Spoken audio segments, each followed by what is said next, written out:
Hi, greetings. I am K. Radhakrishna Menon, Vice President, Content Development Training and Conferences, National Association of Palliative Care for Ayush and Integrative Medicine. Today we are about to discuss communication skills. As all of you would agree, without proper communication, a human activity becomes unfulfilled. Here, a presentation is being prepared by Dr. Simandini Balla. She is President, Maharashtra State Chapter, National Association of Palliative Care for Ayush and Integrative Medicine. Now regarding the communication skills, we have good communication and bad communication. So what are the good communications? What are the effects of good communication? We are trying to give answers to these questions. What are good communication?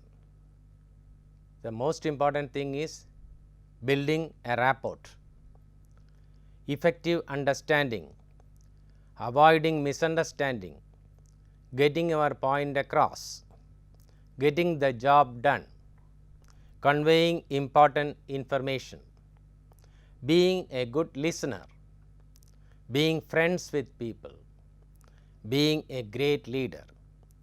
So these are the effects of good communication. Here are two slides given here.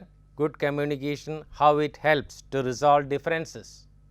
If you have a lot of differences, maybe ideological differences, activity differences and thinking processes, there may be differences because every human being is unique in himself.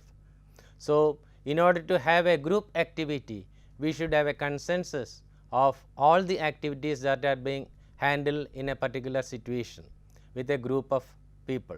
So consensus is the most important aspect or component in good communication. It helps to resolve differences and come to terms and do a thing as a group. So there are communications which are bad. What are these results? It creates a misunderstanding of people or situations. How important is good communication? As I explained earlier, we will again go delve deep into the subject of communication. We are communicating with people every day, in the workplace and at home, boss, colleges, colleagues, spouse, children, subordinates, we all do communication in our everyday life. What is the outcome of any conversation or discussion depends on good communication skills. Communication works for those who work at it. John Powell. As a doctor, communication is important in the delivery of high quality health care. If proper communication is not made between the doctor and the patient and the caregiver, then things will go a different turn. With effective and good communication, patient is more likely to be satisfied with care, more likely to share pertinent information, more likely to follow advice, more likely to adhere to prescribed treatment. So these are the effects of good communication between a doctor and a patient. What are the tools for effective communication? Friendliness. We should have friendliness among ourselves. Non-verbal communication. Listening. The art of listening is a major component in the execution of good communication system. Clarity, confidence, empathy, open-mindedness. These are some of the tools for effective communication. So listening, friendliness, open-mindedness, essential communication skills for your career. You should have feedback, you should have confidence, you should have non-verbal communication. Friendliness. What is meant by friendliness? Introduction. Introduce yourself to the group or the patient or the doctor, whoever that comes across. Language is a very important component in good communication. If I know only English and I am unable to understand Hindi, naturally with a person who understands only Hindi, it will be difficult for the two persons to communicate. But with body language, we can compensate many of the hurdles that get in the way of proper communication. Greeting, you should greet people, you should greet people. That is one of the most important component. Whenever you see a person at the first time in a day, greet him, good morning, good afternoon, whatever that is usually said in that part of the country. Smile, keep a smile on your face. So, smile gives you a very good answer to many of the communication problems that we confront in our daily life. Non-verbal communication, body language, eye contact, hand gestures, tone of voice or intonation, voice intonation or voice modulation, these are all important aspects in the non-verbal communication process. What is body language? How to read body language? Here we get different diagrams. Here we have two persons having communication with them, between them. One is like sitting crossed arms and legs, the other is using the chair the other way around, not in the proper way. So, this shows a closed attitude, though they are very strangers or they are strangers, there is strangers in between. The way in which they communicate, the nearness that they exhibit gives a very good communication body language. Now, this shows honesty and allegiance. You see, you are showing your arms as if you are ready to accept anything, you agree with most of the points you say, and the other person is saying something, the second person agrees to what he is saying. So, gestures while speaking. So, this is also important in body language. Next is shows disinterest, shows disinterest. The boy is standing this way, he is not showing any interest when the girl speaks to himself. So, this is the boy is trying to turn away from what the girl is trying to express or convey to the boy. Next is show uneasiness. When we are physically not in a position to listen to what other person says, naturally there is like a headache that shows an uneasiness, and you can massage your forehead. So, massaging a forehead shows that there is uneasiness and you are not in a good mood or good temperament. So, the other is touching nose. Some person usually do like this, touching nose like this. So, it indicates lying. When we are about to say a lie, naturally this is the body language that we show. Next is eye contact. Make your eye contact before you start talking to someone. So, eye contact is very, very important. When I speak to you, I should look into your eyes, then only you can build up confidence. When you look, do it slowly, do not look down when you look away.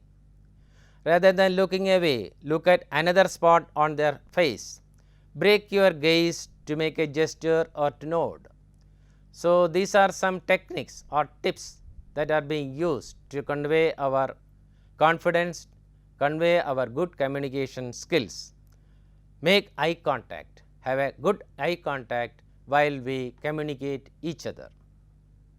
Hand gestures, appropriate, non-offensive, reassurance and confidence. So, these are some of the diagrams to ensure that you are doing a very good effective communication skill, like here you can see the other person is touching on the shoulder of the other person. Here he is trying to explain something. So, these are all good hand gestures that will give you a very good to build up a very good rapport between the other person. Here we have patients and their caregivers, and suppose if you make good gestures, it will have a very good effective result in the mind of the patients. Then is tone of voice or voice modulation. It should be firm, it should be confident, it should be gentle and reassuring and friendly. So, these are some of the components for effective tone of voice. Listening. In palliative care, we always advocate good or active listening. Listening is a hallmark of a good communicator, because when a patient is at his deathbed or when he is bedridden, usually he is in the hope that somebody will come and help me. He becomes helpless. So, we have to understand his personal problems only if we have active listening. Allow the patient to speak. Ask relevant questions in between, so that the patient will build up a feeling that you are actively listening to what he is saying. Listen for verbal or non-verbal cues. So, these are some methods by which you can ensure that the patient builds up a feeling that you, the visitor or the doctor or the volunteer, whoever may it be, is listening to what the patient has to say. Clarity. Speak clearly. Ask questions one by one. Do not put all in one basket. So, ask questions slowly one by one. Suppose if you are asking a question, get the full answer for it, pause a while and then you can start asking another question. Ask questions one by one. Listen to answers. When the patient is giving answers, you can just repeat those answers to ensure that the patient feels that you are listening. You have an active listening process, you are in the active listening process and you understand what the patient wants to convey to the visitor. Clarify, explain if necessary. If you feel that the answer given by the patient is not sufficient to make full understanding of what he wants to say, then you can just clarify. You can ask a question, another question, is this the thing you wanted to convey to me, like that. Make a written note. If you write as and when the patient says, then the patient will be under the impression that you are ready to do whatever that is required for the patient or for him. Do not ask more than one question at a time. So, do not ask a series of questions. So, that will confuse the patient as to which question he has to give answers. Do not confuse patient. So, these are some components under the category clarity. Confidence. Qualities that cover on confidence in a doctor. Qualities that convey confidence in a doctor. Caring. Always try to see what he can do to make me better. Communication. Explains the basis of his decisions. Competence. It is certainly not his degree. It has to do with time and attention and the doctor's continual education. These are all tips to build up the level of confidence in the mind of the patient. Empathy. As we come across different pathis, say apathy, sympathy, empathy, compassion, and there are other terms also which are used to indicate the level of nearness or compassion that you are having with the other person. Empathy is considered to be to put ourselves in others' shoes, so that you will be able to understand what are the issues that the patient is facing while talking with the patient. The ability to understand and share the feelings of another. Cognitive empathy is basically being able to put yourself into someone else's place. You put yourself in the place of the patient and see their perspective. That is the one component of empathy. Emotional empathy is when you quite literally feel the other person's emotions alongside them, as if you had caught the emotions. So, you can have a wide range of things you can do in between while communicating with the patients to ensure that you are building up a very good rapport with the patient. Compassionate empathy is what we usually understand by empathy, feeling someone's pain and taking action to help. So, this is the most important thing. So, sympathy, hi, you have fallen, I am sorry, have you got any wounds? So, that is sympathy. Empathy means, yes, I understand your problems. Compassion is a little bit higher on the level of building up confidence. Yes, you have problems and I am ready to give you some sort of help. May not be fully, but I will be at your service in whatever manner that is possible from my end. So, these are the three levels of empathy and compassion: sympathy, empathy and compassion. Open-mindedness. Across ethnicity, culture, religion, gender, age, lifestyle, choices or conduct. Suppose if I am coming from the south of India and I am unable to, and now I am in North India. So, I am unable to understand the cultural background of the patient, maybe the religious cults that he or she is following, and the lifestyle choices of the person who is now in the North India. So, what are the contexts? Is a character of each and every person? I do not know, because I am a stranger to the particular place. So, across ethnicity, culture, religion, gender, age, lifestyle, choices or contact, you have a level which may not be at par with that of the patient who is in other part of a country. Avoid judging. In communication, the most important thing that we used to share with the volunteers, the trainees and doctors is that don't judge a person from his appearance, or just merely this would be the type of patient, he is having pain in this part of the body. No, we have no right to make a judgment. We do not have a right to make a judgmental communication. Avoid judging. So, avoid preconceived notions regarding patients. So, this patient, if he has a cancer in his abdomen, this would be the the level of pain and the place of the site of pain may be on this spot. We do not have a choice. It is what the patient says. We usually say that the pain is what the patient feels. The pain is what the patient says. To win patient's trust. These are all required to build up confidence and to build up a very good rapport with the patient and the carers. Barriers to good communication. There are barriers: patient's anxiety and fear, doctor's burden of work, fear of litigation, fear of physical or verbal abuse, unrealistic patient expectations. The list continues. This is only an indicative list, but a comprehensive list is already there, because every patient is unique in himself. If you meet a particular person this morning, he will have a different opinion, different characteristic, different types of pains and different types of responses. But when we look at the second person who may be a different fellow, he is unique in himself. So, barriers may be different in each case. What is bad communication?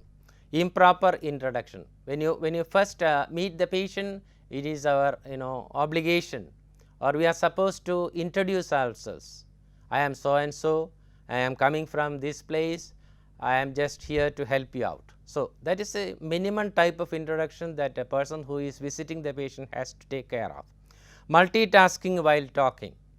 While talking, you should concentrate on or focus attention only on the talking to the patient and not somebody else.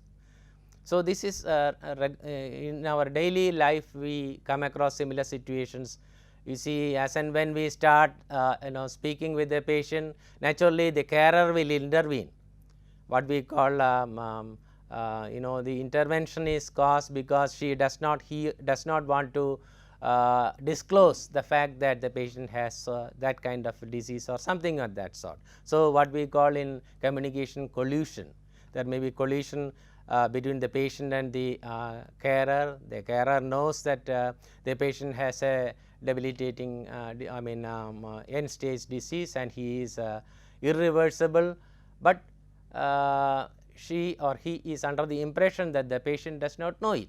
But actually, on the other hand, the patient is fully aware of the fact that he has a cancer which is irreversible, and he does not like to convey it to the carer, who may be his wife or son or daughter, whoever may it be. So, this is what we call collusion. So, constant interruptions are to be avoided. Floundering, avoiding direct contact, impression of hurry. So, when you visit a patient, do not make an expression that you are in a hurry to go, like off and on you see your watch or go to see outside that somebody is coming to take you back. So, this will hinder the effective communication between the patient and the visitor. Conveying news without compassion. So, do not convey news without compassion. Suppose if you have a disease and you are given a very what you call not worthy of tasting, taste is an important ingredient, and a bitter taste of a tablet. So, that creates a feeling that the patient does not want to consume it, or the medication process will be stopped. So, in order to avoid that, we say that this is a medicine that is required for this thing and you will have to take it, otherwise you will have this consequences and all that. We should ensure that he understands the impact or the consequences that are likely to happen when the tablet is not consumed. So, make it in a compassionate way. Whatever you want to convey, make it in a compassionate way. Then only the person will be able to understand the real sense of the taking of the medicine, and then they will definitely take it. You do not need a colonoscopy, but I am sending you for one because quite frankly so these are some bad communication. Do not stay direct to the patient that you are about to undergo this thing. So, that will give a bad communication. The effect of the bad communication will be not maybe unwelcoming. So, good physician treats the disease. The great physician treats the patient who has the disease. William Osler. The good physician treats the disease and the great physician treats the patient who has the disease. So, quote of the day: the patient will never care how much you know until they know how much you care. Thank you.